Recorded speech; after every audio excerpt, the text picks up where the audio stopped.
जिंदगी में जो कभी रुकते नहीं हैं, जिंदगी में जो कभी रुकते नहीं हैं, परिस्थितियों के सामने जो झुकते नहीं हैं, परिस्थितियों के सामने जो झुकते नहीं हैं, हर जगह हर दौर में तुमने पढ़ा है, हर जगह हर दौर में तुमने पढ़ा है, एक दिन इतिहास को रचते वही हैं, एक दिन इतिहास को रचते वही हैं। तो अपने जीवन के इतिहास रचने की श्रृंखला में हम लोग आज कक्षा 11 भौतिक विज्ञान विषय की चर्चा करेंगे।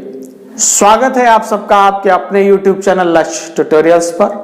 मैं नित्यानंद मिश्रा आज कक्षा 11 भौतिक विज्ञान विषय घर्षण अध्याय की चर्चा करेंगे। इससे पिछले के अध्याय में हमने बल और न्यूटन के गति विषयक नियमों की चर्चा की है, जिनके लिंक आपको डिस्क्रिप्शन बॉक्स में मिल जाएंगे। वहां से आप उन वीडियोस के द्वारा अपने पिछले चैप्टर को, अपने पिछले अध्याय को क्या कंप्लीट कर सकते हैं, उसको पढ़ सकते हैं। तो बढ़ते हैं आज के टॉपिक की ओर। आज का टॉपिक हमारा क्या है? घर्षण।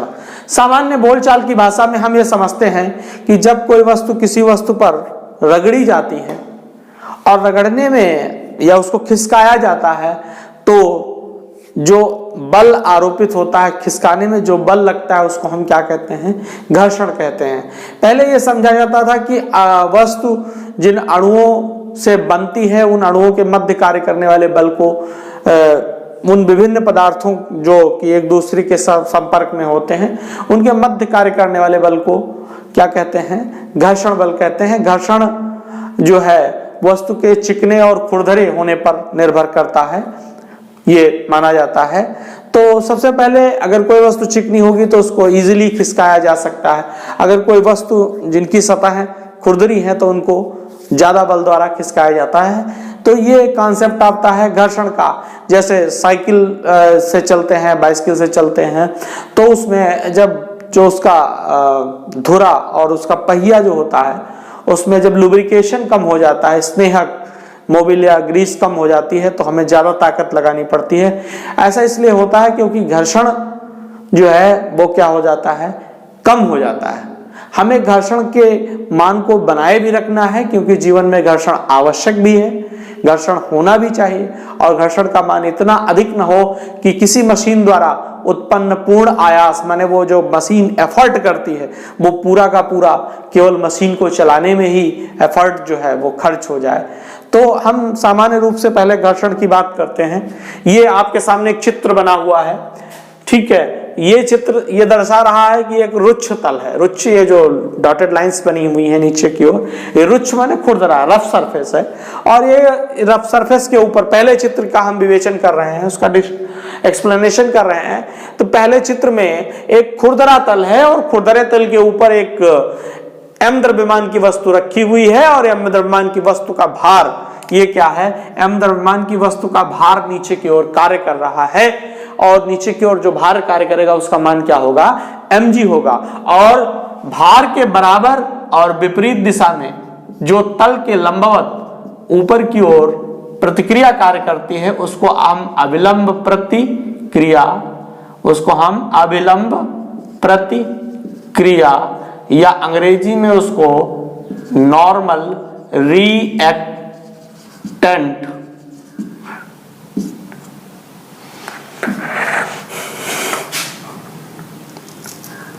नॉर्मल रिएक्टेंट कहते हैं। उसको क्या कहते हैं? Normal reactant. ये इस चित्र में अविलंब प्रतिक्रिया दर्शाई गई है।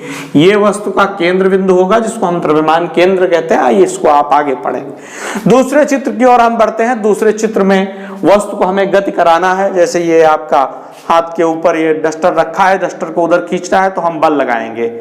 तो बल लगाने की स्थिति में देखिए, ये बल लगाने की स्थिति में F बल इधर खींचा जा रहा, F बल लगा करके वस्तु को खींचा जाएगा। आरोपित बल की एक अवस्था दर्शाई गई है।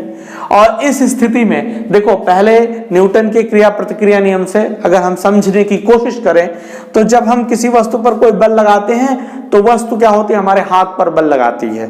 मतलब वस्तु लगाए गए बल के विरोध में कार्य करती है। जब इस पर हम F बल लगाएंगे तो वस्तु की जो सतह है वस्तु की जो संपर्क तल है, समांतर संपर्क तल है, उसमें एक बल कार्य करेगा। ये बल क्या होगा, इसको हम यही बल क्या है, वो आपका घर्षण बल है। और इसका मान जो होगा आपके द्वारा आरोपित लगाए गए आरोपित बल के बराबर होगा तब तक जब तक कि ये वस्तु, ये गुटका चलने के लिए तैयार न हो।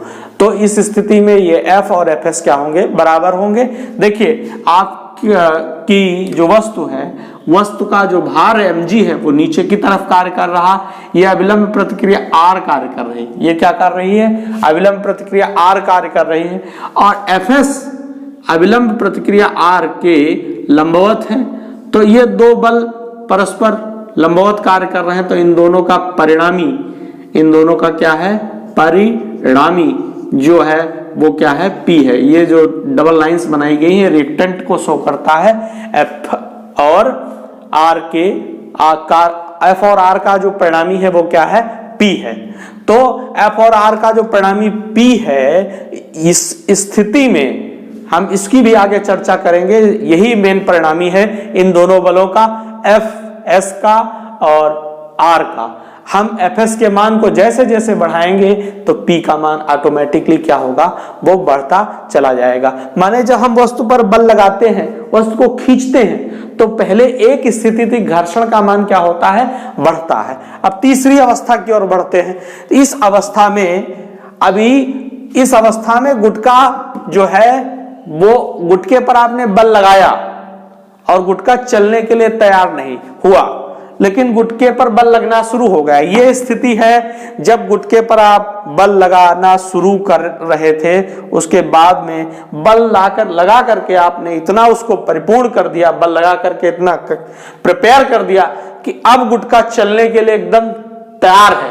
अभी चला नहीं है, चलने के लिए तैयार हो गया गुटका, प्रिपेयर टू गो।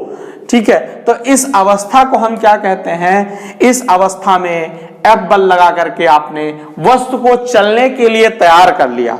और इस अवस्था में जो घर्षण बल कार्य करता है उसको हम Fs कहते हैं। और Fs बराबर क्या होगा आपका, इस अवस्था में Fs माने सीमांत घर्षण बल, स्टैटिक फ्रिक्शनल फोर्स। तो ये आपका जो Fs है और F, ये दोनों बराबर होंगे। और Fs बराबर क्या होता है इस अवस्था में, μs इंटू R होता है। क्या होता है, μs इंटू R होता है। R आपकी क्या है, अविलंब प्रतिक्रिया है। क्या है, अविलंब प्रतिक्रिया है। क्या है, अविलंब प्रतिक्रिया है। और μs को क्या कहते हैं, स्थैतिक घर्षण गुणांक। क्या कहते हैं, स्थैतिक घर्षण गुणांक, कोएफिशिएंट ऑफ स्टैटिकल फ्रिक्शन इसको अंग्रेजी में कहा जाता है। तो Fs और R इन दोनों का परिणामी भी यहां पर क्या होगा, P होगा। और इस स्थिति में, सीमांत घर्षण की स्थिति में, जो R और Fs, ये R है, और Fs का परिणामी P जो है R के साथ एक कोण बनाता है, जिस कोण को हम थीटा एस कहते हैं। क्या कहते हैं, थीटा एस कहते हैं। इसको हम स्थैतिक घर्षण कोण कहते हैं। थीटा एस क्या होता है, थीटा एस बराबर होता है स्थैतिक घर्षण कोण। ठीक, एंगल ऑफ स्टैटिकल फ्रिक्शन, स्थैतिक घर्षण कोण। सीमांत घर्षण की अवस्था का मतलब होता है वस्तु या गुटका जिस पर हम बल लगाते हैं वो गति करने के लिए तैयार होती है, गति नहीं करती, गति करने के लिए तैयार होती है। इसका मतलब है कि यदि हम आरोपित बल, ये F जो है आरोपित बल, इसके मान को और बढ़ाएंगे तो गुटका चलने के लिए तैयार हो जाएगा। आम जीवन में क्या होता है, जब हम साइकिल चलाते हैं तो साइकिल का जो पहला पैडल होता है उसको चलाने में ज्यादा ताकत लगानी पड़ती है। इसमें जड़त्व का नियम भी अप्लाई होता है, क्योंकि एक बार साइकिल जब रुकी होती है और गति की अवस्था में आती है तो उसमें वो ज्यादा उसमें बल लगाना पड़ता है। एक बार जब साइकिल गति की अवस्था में हो जाती है तो वो कंटिन्यूअस गति की अवस्था में बनी रहती है। मतलब यह है कि जो स्थैतिक घर्षण या सीमांत घर्षण की अवस्था में जो घर्षण बल कार्य करता है उसको स्थैतिक घर्षण बल कहते हैं। और चौथी स्थिति, जो चौथा चित्र दिखाया गया है, इस अवस्था में वस्तु गति करने के लिए तैयार होने के पश्चात, इस अवस्था में वस्तु गति करने के लिए तैयार हो गई थी और इस अवस्था में वस्तु गति करने के लिए बिल्कुल चल चुकी, गति होने लगी है। गतिज माने गति के द्वारा उत्पन्न हुआ, इसीलिए इसको गतिज घर्षण कहते हैं। और स्थैतिक घर्षण बल का मान सदैव ज्यादा होता है, इसलिए ये तीर बड़ा और ये तीर छोटा दर्शाया गया है। यहां पर देखिए जो गैप है चित्र के माध्यम से, ये Fs और ये F बराबर होगा। इस स्थिति में ये Fs और ये F बराबर होगा। इस स्थिति में जो बल है, इस स्थिति में जो बल है आपका दर्शाया जाएगा, ठीक है, उससे Fk का मान क्या हो जाएगा, कम हो जाएगा। तो आपका जो बल है इस स्थिति में वो क्या हो रहा है, लग रहा है, और वस्तु Fk है ना, माने Fk माने गति की अवस्था में कार्य करने वाला घर्षण बल, वो आराम से वस्तु क्या हो गई, गतिशील हो गई है।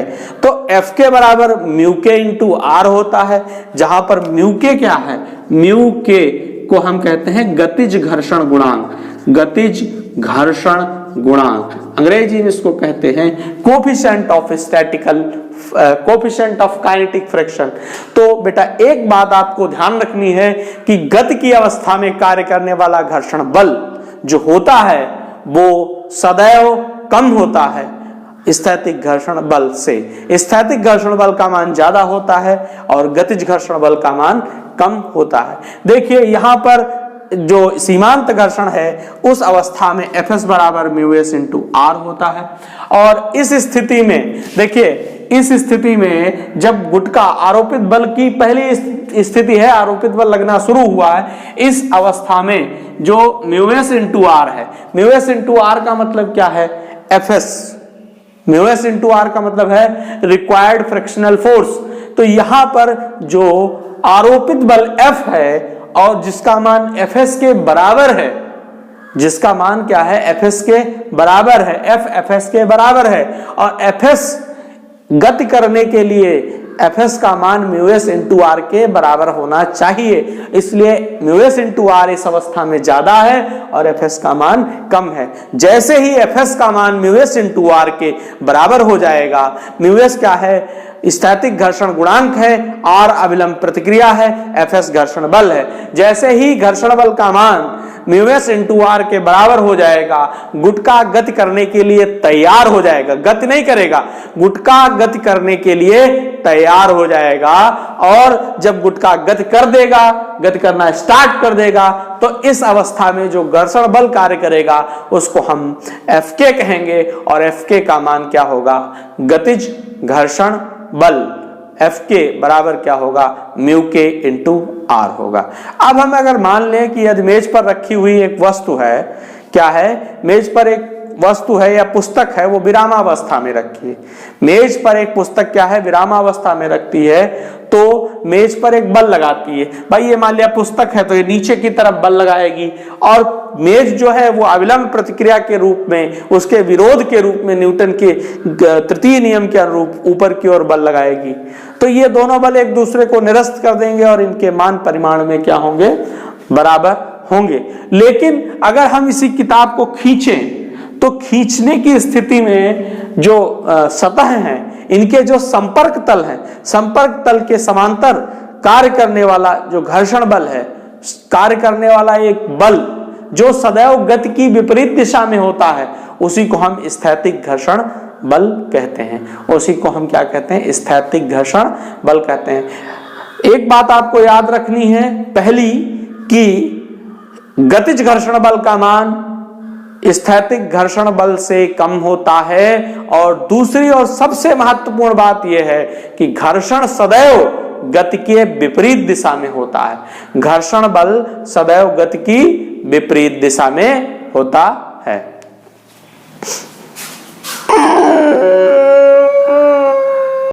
यदि मेज पर रखी हुई पुस्तक जो है वो विरामावस्था से गति की अवस्था में लाया जाए तो पुस्तक पर एक बल लगाना पड़ता है। यदि मेज पर रखी हुई पुस्तक को विरामावस्था से गति की अवस्था में लाया जाए तो पुस्तक पर एक बल लगाना पड़ता है तथा मेज भी जो है वो पुस्तक के ऊपर एक बल लगाती है। मेज क्या होती है, पुस्तक के ऊपर एक बल लगाती है जो पुस्तक की गति को का विरोध करती है या गति की दिशा के विरोध में होती है। यही क्या होता है, घर्षण बल होता है। यही क्या होता है, घर्षण बल होता है। थोड़ा अच्छे शब्दों में परिभाषा लिखते हैं तो लिखते हैं कि संपर्क तलों के समांतर या स्पर्श रेखी, दोनों शब्दों में से किसी शब्द का आप इस्तेमाल कर सकते हैं। संपर्क तलों के समांतर कार्यरत बल को घर्षण बल या स्थैतिक घर्षण बल Fs कहते हैं। यह सदैव गति की विपरीत दिशा में होता है। आप इसको ऐसे भी लिख सकते हैं कि संपर्क तलों के समांतर और गति की विपरीत दिशा में कार्यरत बल को घर्षण बल या स्थैतिक घर्षण बल Fs कहते हैं। फिर बात आती है सीमांत घर्षण। जो हमने 4 चित्र बनाए थे उसमें तीसरे चित्र में अगर हम चर्चा करें तो वो सीमांत घर्षण की अवस्था है। स्थैतिक घर्षण बल के अधिकतम मान को, जो स्थैतिक घर्षण बल होता है उसके अधिकतम मान को सीमांत घर्षण बल या सीमांत घर्षण कहते हैं। क्या कहते हैं, सीमांत घर्षण बल या सीमांत घर्षण कहते हैं। इस अवस्था में गुटका गति करने के लिए तैयार होता है। इस अवस्था में गुटका गति करने के लिए क्या होता है, तैयार होता है। ठीक है। सीमांत घर्षण के नियम, law of limiting friction, frictional force क्या होता है। सबसे पहला, सीमांत घर्षण बल संपर्क तलों की प्रकृति पर निर्भर नहीं करता। मतलब प्रकृति का मतलब उसके आकार पर निर्भर नहीं करता है, आकार छोटा हो या बड़ा हो। ठीक है। घर्षण बल पदार्थ की मात्रा पर जरूर निर्भर करता है लेकिन संपर्क तलों की प्रकृति पर निर्भर नहीं करता है। घर्षण बल संपर्क तलों की प्रकृति पर निर्भर नहीं करता। दूसरा, घर्षण बल तलों के स्पर्श रेखी अथवा समांतर होता है। घर्षण बल क्या होता है, तलों के स्पर्श रेखी अथवा समांतर होता है। एक बार फिर वही बात दोहराएंगे कि इसकी दिशा सदैव गति की दिशा के विपरीत होती है। और तीसरा और सबसे इंपॉर्टेंट पॉइंट यह है कि सीमांत घर्षण बल Fs जो आपका फ्रिक्शनल फोर्स है, लिमिटिंग फ्रिक्शनल फोर्स है, वो अविलंब प्रतिक्रिया R जो नॉर्मल रिएक्टेंट R होता है उसके अनुक्रमानुपाती होता है। तो इसको अगर थ्योरेटिकल हम लिखने की कोशिश करें तो देखते हैं क्या होगा। ये जो आपका Fs है, Fs प्रोपोर्शनल टू क्या होगा, R होगा। इसको लिखा जाता है Fs is equals to μs into R। Fs is equals to μs into R। Mu s जो यहां पर है, म्यूएस जो है वो क्या है, स्थैतिक घर्षण गुणांक है। म्यूएस को क्या कहते हैं, म्यू एस बराबर आपका स्थैतिक घर्षण गुणांक है।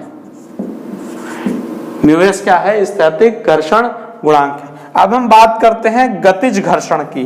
गतिज घर्षण, इसको हम काइनेटिक फ्रिक्शन कहते हैं। Kinetic friction.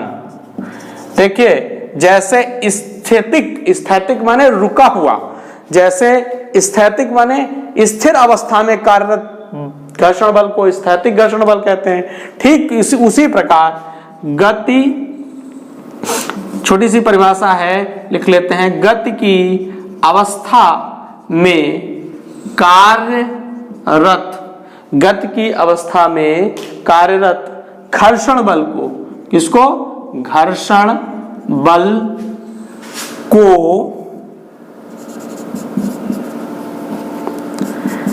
गतिज घर्षण बल Fk, गतिज घर्षण बल Fk कहते हैं।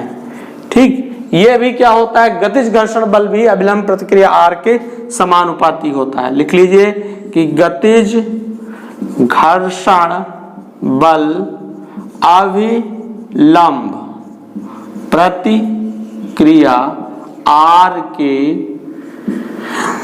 क्या हो गया, R के समानुपाती होता है।